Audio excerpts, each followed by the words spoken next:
Basketball fans, what is up? And welcome to the All Basketball Podcast.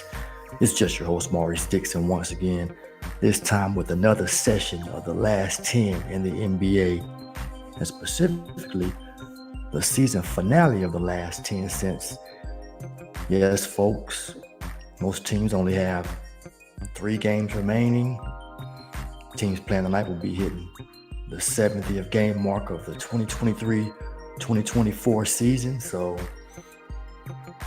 playoffs are right around the corner. It's obviously because it's April. College basketball champions were crowned.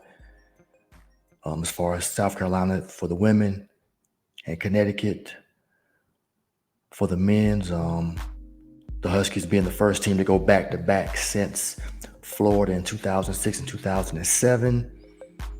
And also joining Duke 91-92 with back-to-back titles. But yeah, so like I said, playoffs are right around the corner. So this is the season finale for the 2023-2024 season of the last 10 in the NBA. And should have been more, but for reasons I won't get into. But we got 3 sessions. This will be the 3rd session. And right now, let's just look at some of the hottest teams. Hottest team, longest win streak right now is Dallas. The Sixers. Philadelphia, 6 straight, 7-3 in their last 10. Got Embiid back not too long ago. He came out looking pretty much like Joel Embiid, maybe a little fatigued at times, but looking like himself as he should. Hitting the mid-range, being effective on the pick and pop, probably doing some foul hunting, but shooting plenty of free throws. But he's back. Sixers got their full squad intact, as far as I know. So currently sitting at 45-35, 7th in the East. Just a few more games left. Could maybe catch Indiana, replace Indiana, Cleveland, or Orlando, or long shot, but maybe even the Knicks. Still some shuffling going to be going on, but Philly trying to get back above that 7th spot and 6th or better. Avoid that extra game or games in the play-in. And so seen him obviously rolling 6 straight wins and just right there behind and just barely ahead of Miami, who's 6-4 in their last 10. And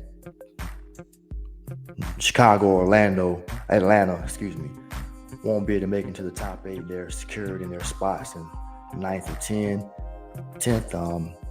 And it really doesn't matter because even if, say, Atlanta was to get 9th, if they lost, they're still out. So Chicago and Atlanta will be playing for a play-in spot, trying to continue to move up and beat whoever loses the 7th and 8th seed game.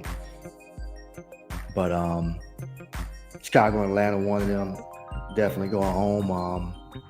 Last night, Chicago had one of the silliest plays probably in the history of their franchise when, was it Torrey Craig, I'm pretty sure it was, decided to go off the backboard on a fast break, and Drummond, he tried to catch the alley too for some reason, and it was a Shaq and the Fool moment. An easy basket was clearly not had. And who were they playing? The team went the other way and possibly scored, but it's one of the more foolish things we've seen in the NBA this season. We've seen James Harden play defense on offense against Kawhi Leonard, and now you have Craig and Drummond with this silly play. Yeah, they went on to lose to the Knicks. Brunson had 45 in that game. Just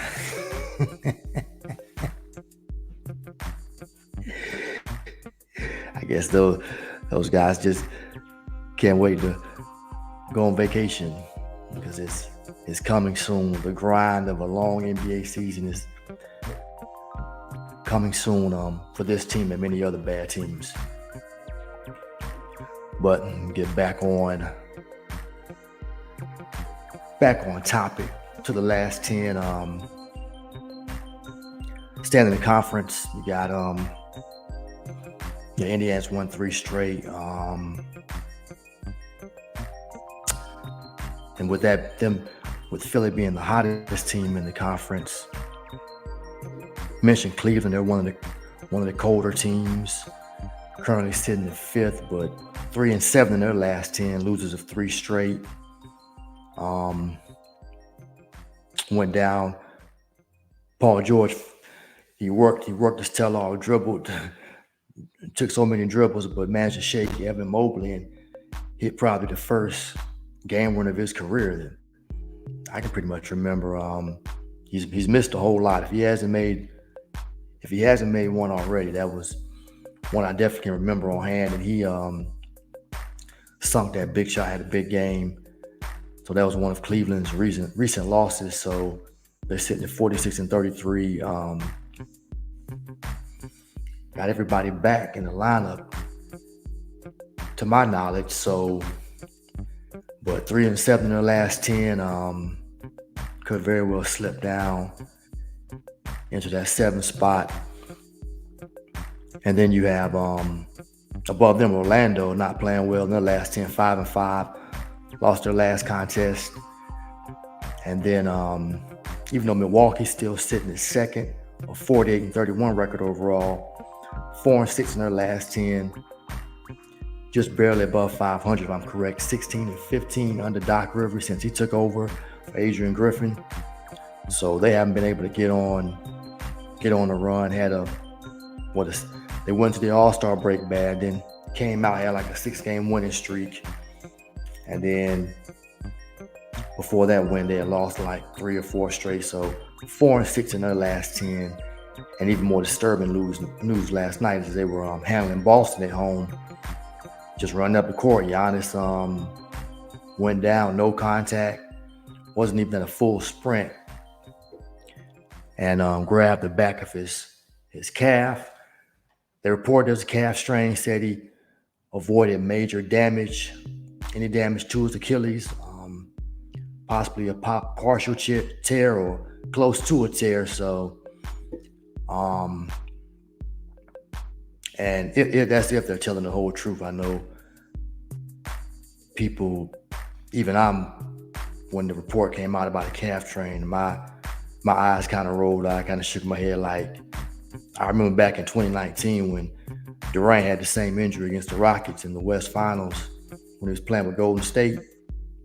Then he came back and ended up tearing his Achilles. But they said calf strain. He left in a boot after that game. Now, Giannis didn't leave in any. He did walk off on his own power. He left the arena he didn't have a boot on when he came out, when cameras were able to get some footage of him. So they're saying the strain. Guess we have to take their word for it. But I mean, when stuff like that, it just doesn't look good. I mean, if you watch basketball long enough, and I've watched quite a number of games, college and NBA level, and when you see, especially in NBA, when you see guys just go down like that or look back like what's going on, I saw Kobe go down, saw Durant. I remember when Shaq said it felt like somebody kicked him.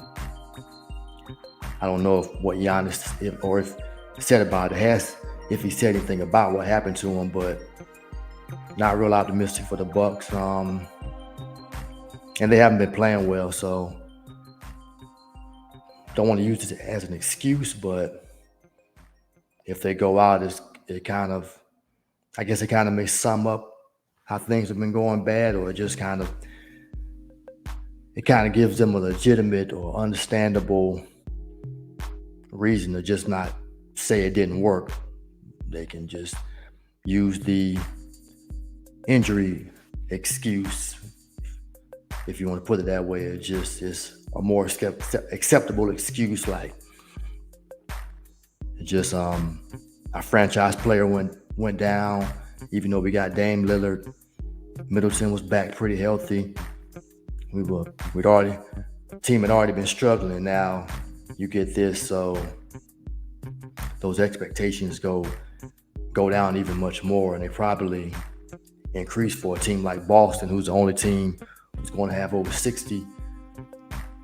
more than 60 wins this season, and have just been ahead of the conference, out in front of the conference by so much. Currently 62-17. Everybody's healthy. Boston is 7-3 in their last 10, so 35-3 at home. So because Milwaukee was picked early to probably more than likely challenge the Celtics. You always had that threat of the Heat. Some say Philly. I'm not, unless Embiid shows me something different in these playoffs. He gets over the hump of dropping off statistically as far as shooting percentage and not getting as many fouls called as he would like, doing a lot of foul hunting. The refs aren't going for it.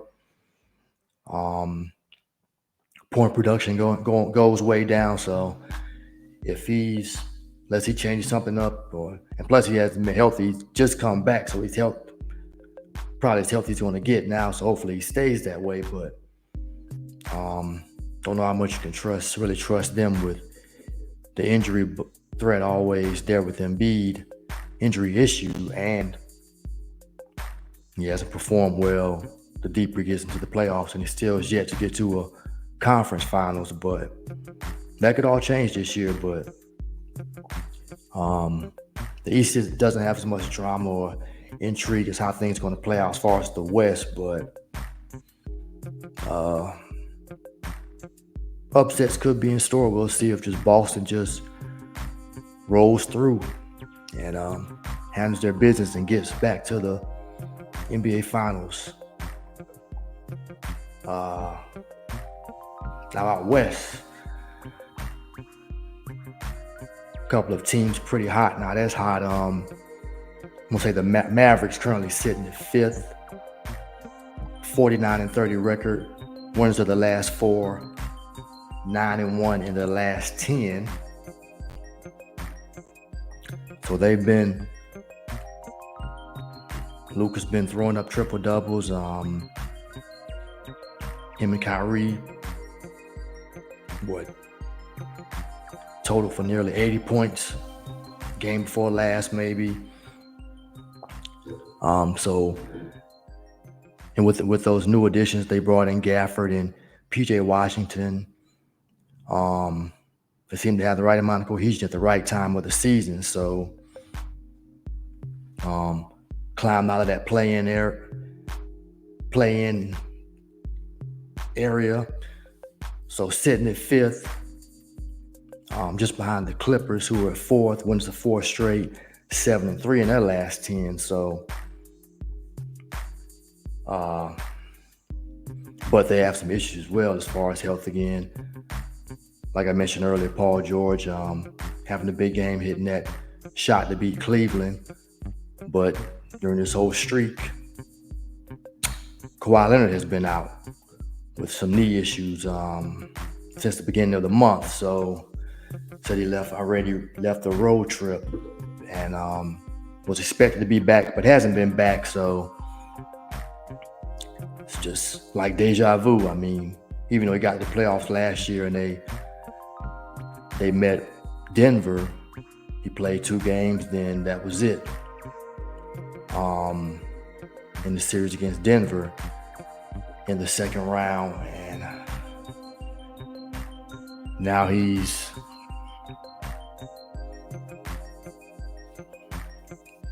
having issues again with his knee. Like, it's just the same thing, and he's got a new contract, so he just seems to keep getting hurt at the most inopportune times.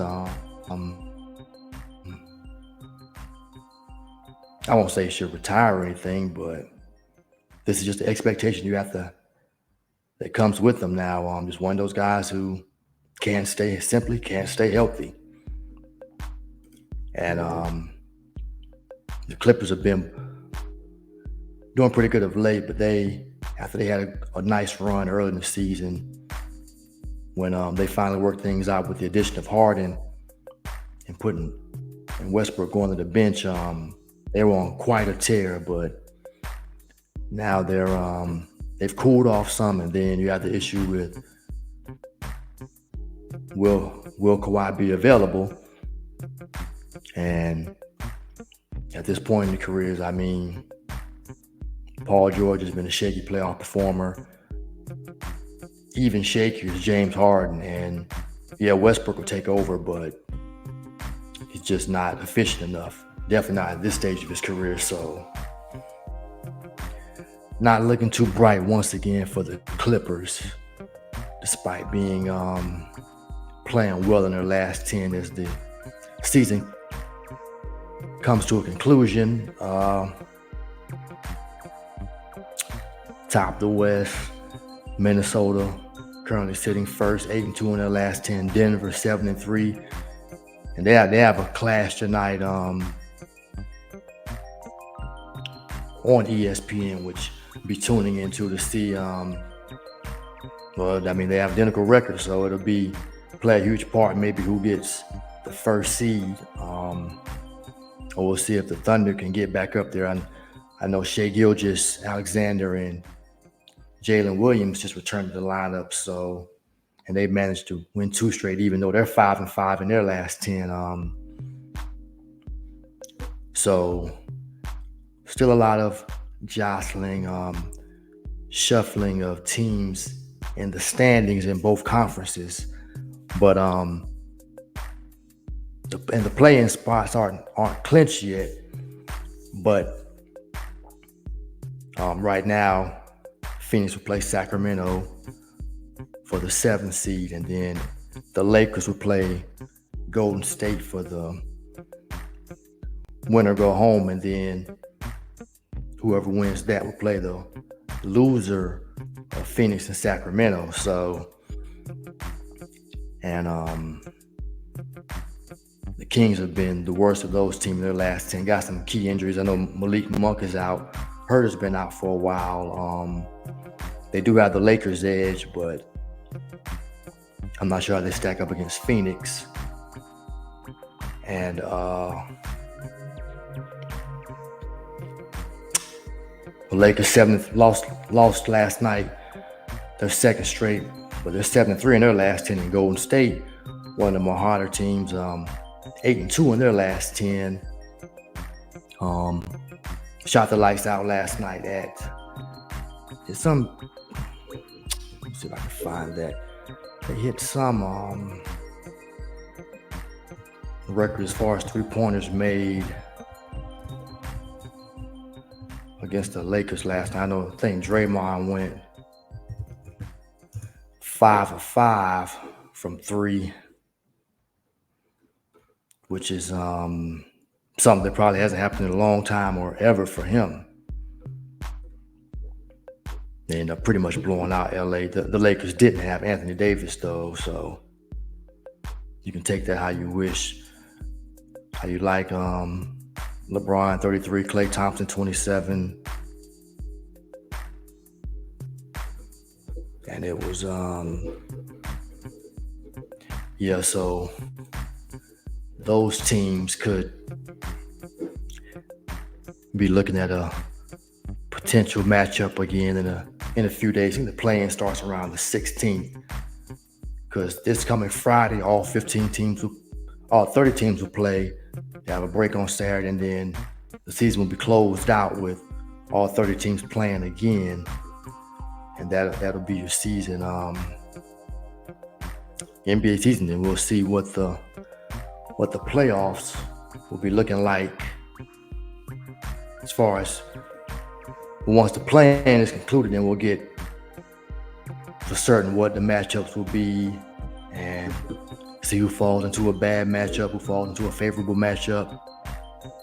and see how some of these teams who were new at the top, like Minnesota, OKC, how they are there, the matchup against some of these older veteran teams who just hadn't had a great season. See if they have the matchup against the Lakers or the Warriors, and how much playoff experience may come into effect there. So it's all about seeing who stays healthy down the stretch. It's hate to see guys go down and everything like that. You want fully healthy rosters going to the playoffs, and you want even matchups. But history of the game and just the fact their costs when it comes to athletics and playing basketball, physical costs and everything. We don't live in a perfect world, so everything we're not going to most of the time get perfectly healthy teams and perfect matchups and everything just right for certain teams to have a fair shot match up equally. So NBA's always been that way, and it's going to continue to be that way. It's just the negative side of basketball. So you just have guys going to just have to go with what they got. Other guys going to have to step up and see how everything plays out, because it's playoff time, no back-to-back, so all the load managing and sitting out, it will be over. I mean, it's money time. It's time where incentives might come into play, and you're going to get competitive basketball at the highest level as far as competition is going to be highly competitive. No more going through the motions. I mean, it's pretty much like the slogan, like the cliche goes, win or go home, even though it'll be a series. But so I want to get to one other thing as far as the NBA Hall of Fame stuff just came out, class of 2024. I want to talk about a couple of players I seen play. Good for Simone Augustus. WNBA saw her hoop quite a bit for the Lynx. Nice, smooth game, heck of a player. So she's going in. Then didn't really see Michael Cooper, but he finally got in. Neither Walter Davis really either. I know he played for the Tar Heels. But he finally gets in. But and speaking of Tar Heels, glad for Vince Carter getting in. As far as my opinion, it's no question. Some people out there saying if you have to ask the question, then a guy really isn't a Hall of Famer. But hey, man, Vince was exciting. Many people probably say he had a lot of Hall of Fame moments, which I agree, but he did a lot for the league financially. He was, when Kobe was at his peak, T-Mac, Vince Carter was right there, dunking over all the big shot blockers, Mutombo, Mourning, Theo Ratliff, D'Alembert, David Robinson, Tim Duncan, whoever got in the way. Those from that short 99 season until about, and this time, a good amount of his time with the Nets. Especially those first few years with the Raptors. Vince was, must see, man. I hate that the one time I tried to go see him, he ended up getting hurt. Went to a Hornets game and they were scheduled to play the Raptors, and he was hurt, man. We just sitting there, arena not full, you pay for the ticket. And this was before social media or anything like that. So you just get there and you find, oh man, Vince hurt. Dang. Well, we're here, we might as well try to enjoy the game. Maybe it'd be a good game, but it just wasn't the same with him not being there. But greatest dunker of all time, definitely. I mean, jumped over Vice in the Olympics. Windmills off 1 foot.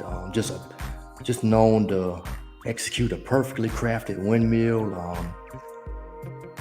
Spin the other way, turn the other way for 360 dunks. I mean, just completing all the dunks. Had a not much wasted dribble, quick first step, then just take off like he was jumping off a trampoline, like springs were in his legs. I mean, when he was healthy, with those shocks, those purple and gray and black shocks he had on with the Raptors. I mean, eclipsed 20,000 points. Yeah, he played 22 seasons. That brought his scoring average down some, unfortunately. Eight-time All-Star. Seemed like it was more. He was an All-Star more than that, but definitely those first few years. But I mean, half man, half amazing, as Kenny Smith stated. Put the nickname on him and it stuck. And did amazing things at Carolina too. I mean, big dunks against Duke, Clemson, NC State, just unbelievable stuff. I mean, came right out the gate. And when he got drafted in the lottery and they swapped him and Jameson, sent Jameson to Golden State and sent Vince to Toronto, I just knew Vince Carter was going to do special things in the NBA, and I called it right on him. It had a huge effect as far as a lot of guys you see now and have seen in the past from Canada. Great documentary out there. I know they took it off Netflix called The Carter Effect, but kind of explain it, but had a huge impact as far as basketball taking off in Canada, because a lot of the guys who you see now today in the NBA, they relate back to, one of the guys they relate back to is Vince and his time in Toronto when he was just doing amazing things at the Air Canada Center. So a lot of people don't agree, some do, but Vince Carter, definitely a Hall of Famer. Won the Rookie of the Year in '99. Just too many Hall of Fame moments not to put in the Hall of Fame. And I know Kawhi led Toronto to their only title. DeRozan and Lowry had a nice playoff run and tenure in Toronto, but Vince Carter, greatest Raptor of all time. No doubt. And the other guy who gets in, I've seen a lot of Mr. Big Shot, Chauncey Billups. NBA career didn't start off the best. Drafted by Boston, lottery, third pick. I think 97 draft, moved around a lot. Then landed in Detroit. Ended up going to like 5-6 straight Eastern Conference Finals, 2 straight NBA Finals. Won the one where they beat the feuding Lakers with Shaq and Kobe. And the older Malone and Peyton joined the gang, and LA managed to get into the because of that crazy shot Fisher hit against San Antonio with like 0.4 left. He made that crazy shot, propelled the Lakers into the finals, and even all the stuff Kobe was going through with his rape case. And got there in Detroit. Billups led him 5 games. Rasheed Wallace played big. Ben Wallace, Prince playing good defense. Rip Hamilton netting jumpers. Just a great collective unit. Nobody else is in the Hall of Fame at the moment. Ben Wallace did get in, but like no top 50, no top 75 players on that team. Just an outlier of a team, that 04 Pistons team. And Billups got MVP, just eating Gary Payton up that series. And that was the end of the Kobe and Shaq dynasty. A lot of people don't look at it that way, but Billups was a big part of that. Lakers didn't win that title. They were heavily favored to win that title, didn't win, and Kobe and Shaq were feuding, and the Lakers decided to stick with Kobe. They traded Shaq to Miami, and the Pistons were a game from becoming back-to-back champions, but Tim Duncan and Ginobili made that big game-changing shot in Detroit, and the Pistons couldn't win They won Game 6 back in San Antonio. Billups played a big part in that, but couldn't get Game 7. I mean, Duncan was just too much, but that team made back-to-back finals. Wasn't that aesthetically pleasing as far as offense, but played heck of a lockdown defense was legit. I mean, the stranglehold was real. In some games, they didn't score enough and make it look pretty, and it may be a time period the NBA kind of wants to forget with so much focus on offense after that, and that team not really having any true stars or marketable stars, but good for Mr. Big Shot. Also played a nice role to help Denver get to the West Finals. Carmelo, and before they were 09, I think, before they got knocked out by the Lakers. Let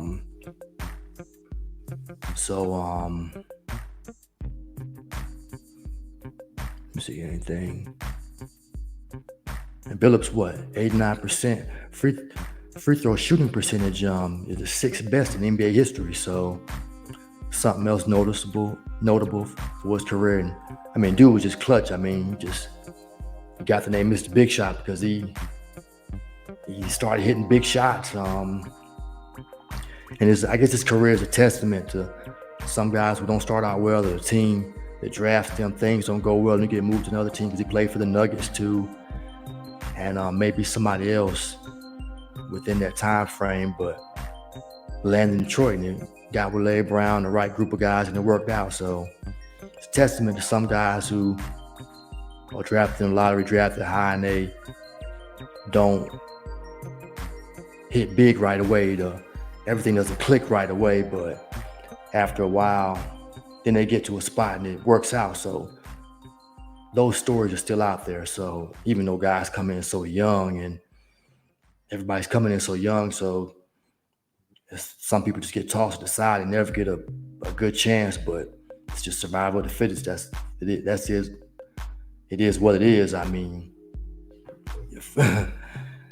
can't wait all day. I mean, and they just look for a younger prospect and just keep it moving. So you just have to really grind and can't rest on your laurels and keep pushing, and maybe it'll break through. But good for all those nominees, future inductees. Don't have an issue with them. So that's pretty much the latest news I want to focus on, folks.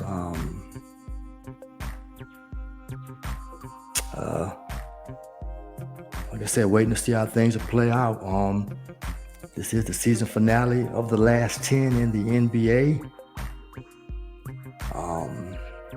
Hope you enjoyed. Once again, I'm Maurice. As you well know,